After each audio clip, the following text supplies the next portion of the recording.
So, hello fellow Earthlings. This is Earthling 64554633728 and the end of Frenemies. I just wanted to give my 2 cents on that. Um, I did make a short, and I think this is a long. Um, they did say it wouldn't last, and they were right. The thing about it is that clearly if you keep breaking up, especially with... But the thing about it is that when they had a good time, they really had a good time. You know what I mean? Um, and there were short, intense bouts based on miscommunications. This last breakup, I think it speaks to the fact that there's, like I said, a miscommunication. I can see both sides, as I said in the short. One side is that Trisha would not know about this new hire except that she was seeing the person on the set. And it's all well and good that it's Ethan's employee, but Trisha would never know that Ian hired somebody, Ethan, sorry, except that they were present at Frenemies. That's the only time that she's there. So they're there working on the set, and I'm assuming, I could be wrong, but I'm assuming. And on his point of view, it's like, well, it's my employee, and you don't really have a say in that. And on her point of view, it's like, well, this is my show, and anybody who is here, I should have a say in. And the idea is that, she might think maybe the employee is going to cost more money, and she didn't get any input on that, and yada yada yada. And it's all, Ethan is right though, that it is his employee, as long as they're not on the set and she doesn't know anything about it because they're working exclusively for Ethan. With respect to, Ethan saying that, okay, that he asked her for input and she's like, you send me too many texts. Well, I think they needed to have had a better conversation about that, but of course, I guess he would have thought that everything was fine. It was only afterwards she was complaining about input, and I think it was just she wanted to get back at him because of the way that he answered her about the new person on the set.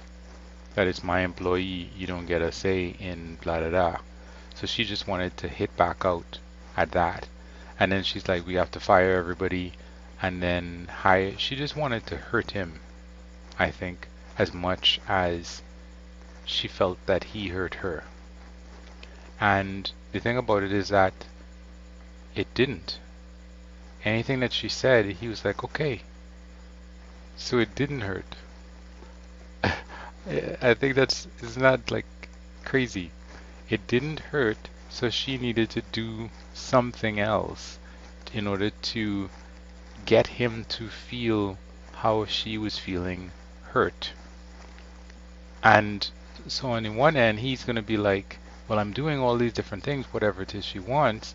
And on her end, she's like, she's not going to say it, but she wants him to feel pain, so she's not getting what she wanted out of the situation, which is for him to, behave the way that she does, which would not help the situation at all, but she, I feel, wanted him to feel that pain and discomfort and whatever else.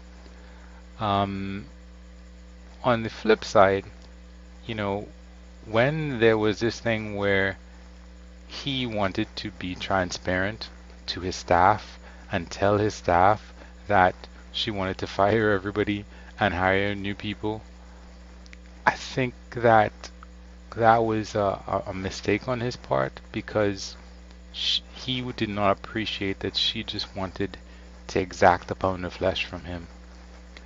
It had nothing to do with firing or hiring staff or about the employee or anything like that. He just treated her in a flip way with his answer about, it's my staff, so I can do whatever I want. Why do I have to ask you anything? She just wanted him to be in pain. She didn't want the staff actually fired. So now he's trying to be transparent about something that is not necessary. She didn't care about any of that. So he's being transparent to tell the staff that she wants to fire them when she really doesn't. And now the staff are upset. And then he's like, well, let's have a cooling off period, so let's cancel the show. And then again, he's doing something without checking with her, and it's really, really important. He's not getting that it's really, really important that you check with some of these things. They're not going to matter. Some of these things she didn't care about, but maybe because of prior hurt and prior pain and whatever else, certain things, and that I think is at the crux of it all. He doesn't get what her triggers are. Does he have to? No. Um, but she's the draw of the show, and it's kind of like, does any guy have to do anything that any woman wants? No, but then you're not going to get the woman. That's. But I often put a lot of stuff, unfortunately, on women, and women tell me, they don't tell me. I have heard from many women that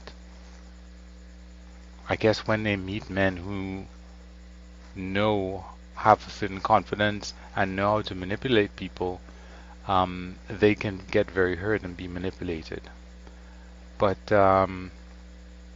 yeah, it's a strange thing with that. Ethan clearly is better matched with someone like his wife, who is kind of like more easygoing and has not had that past trauma. I thought it was a little bit kind of whack on his part to be bringing up the fact that all the stuff that was supposed to be okay, it's better if he had just dealt with what was going on in the present than to bring up this stuff like she called my wife a C word and da da da da. Yeah, Ethan, that was in the past. Nobody needs to. Just let's deal with what's in the present. If she's bringing up, I don't know what she exactly said, and I don't, a lot of times you feel like reluctant to go digging, and then when you do dig, it's like, oh, that was it. I feel it's kind of like that. It's not a big deal, but I don't want to really go digging. But the thing is that I have similar relationships with people in my life, and I get that sometimes it's better to just be done with it, because this whole thing, I think, stems from habits, right? He has a habitual behavior of what he does. If he's like in a situation where she's asking, what's this new person doing here? And he answers in a particular way, not sensing what her trigger is. And she can't control herself or use her words instead of her emotions and getting upset to say, listen, what you did here, it really hurt me. Maybe she hasn't been through enough therapy. I don't know if she has gone through a lot of therapy, and probably she does. She has. But maybe not enough to be able to say, the way that you said that, it really upset me because of blah, blah, blah, blah, blah. She just still goes into a meltdown kind of thing. But at least she didn't cuss anybody out or anything this time, I think. I didn't actually review this, the video of them melting down this time. But yeah, I think me not being there, looking at the situation, I can see how things actually unfolded. And